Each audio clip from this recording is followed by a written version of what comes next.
Hi hello ನಮಸ್ಕಾರ ಕರ್ನಾಟಕ. ನೀವು ನೋಡ್ತಿದ್ರೆ ಸ್ಪೀಡ್ ಸ್ಟಾರ್ ಯೂಟ್ಯೂಬ್ ಚಾನಲ್.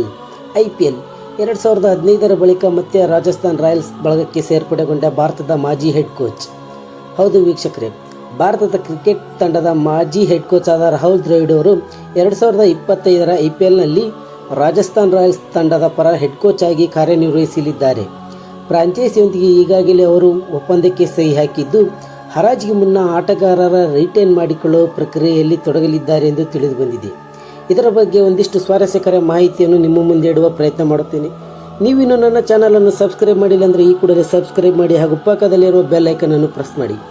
ಇತ್ತೀಚೆಗೆ ಭಾರತ ತಂಡಕ್ಕೆ T20 ವಿಶ್ವಕಪ್ ಗೆಲ್ಲಿಸಿಕೊಟ್ಟ ರಾಹುಲ್ ದ್ರಾವಿಡ್ ಅವರು ಪ್ರಧಾನ ಕೋಚ್ ಹುದ್ದೆಗೆ ತ್ಯಜಿಸಿದ್ದರು.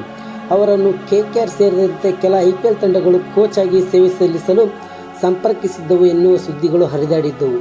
ಇದರ ಜೊತೆ ಇಂಗ್ಲೆಂಡ್ ತಂಡವು ಸಹ ದ್ರಾವಿಡ್ರನ್ನು ಕೋಚ್ ಹುದ್ದೆಯನ್ನು ನೇಮಿಸಿಕೊಳ್ಳಲು ಇಚ್ಛಿಸುತ್ತೆ ಎಂದು ಕೆಲ ಸುದ್ದಿಗಳು ಮಾಧ್ಯಮಗಳಲ್ಲಿ ಹರಿದಾಡಿದ್ದವು. ಆದರೆ ರಾಹುಲ್ ದ್ರಾವಿಡ್ ಈ ಹಿಂದೆ IPLನಲ್ಲಿ ತಾವು ಆಡಿದ ತಂಡಕ್ಕೆ ಮಾರ್ಗದರ್ಶನ ಮಾಡಲು ನಿರ್ಧರಿಸಿದ್ದಾರೆ. ದ್ರಾವಿಡರು 2012, 2013ರಲ್ಲಿ ರಾಜಸ್ಥಾನ್ ತಂಡವನ್ನು ಮುನ್ನಡೆಸಿದ್ದರು. ಬಳಿಕ 2 ವರ್ಷಗಳ ಕಾಲ ತಂಡದ ಮೆಂಟರ್ ಆಗಿ ಕಾರ್ಯನಿರ್ವಹಿಸಿದ್ದರು.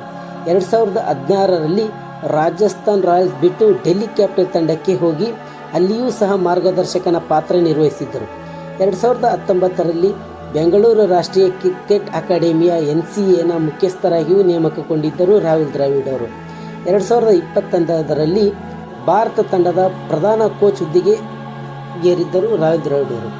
ಇನ್ನು ಈ ಹಿಂದೆ ಆವೃತ್ತಿಗಳಲ್ಲಿ ರಾಜಸ್ಥಾನ್ ತಂಡದ ಹೆಡ್ ಕೋಚ್ ಆಗಿ ಕಾರ್ಯನಿರ್ವಹಿಸಿದ್ದ ಶ್ರೀಲಂಕಾದ ಮಾಜಿ ಆಟಗಾರ ಕುಮಾರ್ ಸಂಗಕ್ಕರ ಅವರು ಫ್ರಾಂಚೈಸಿಯೊಂದಿಗೆ ಉಳಿಯಲಿದ್ದು, ವಿದೇಶಿ ಲೀಗ್ಗಳಲ್ಲಿರುವ ತನ್ನ ತಂಡವನ್ನು ನೋಡಿಕೊಳ್ಳಲಿದ್ದಾರೆ ಎಂದು ತಿಳಿದು ಬಂದಿದೆ.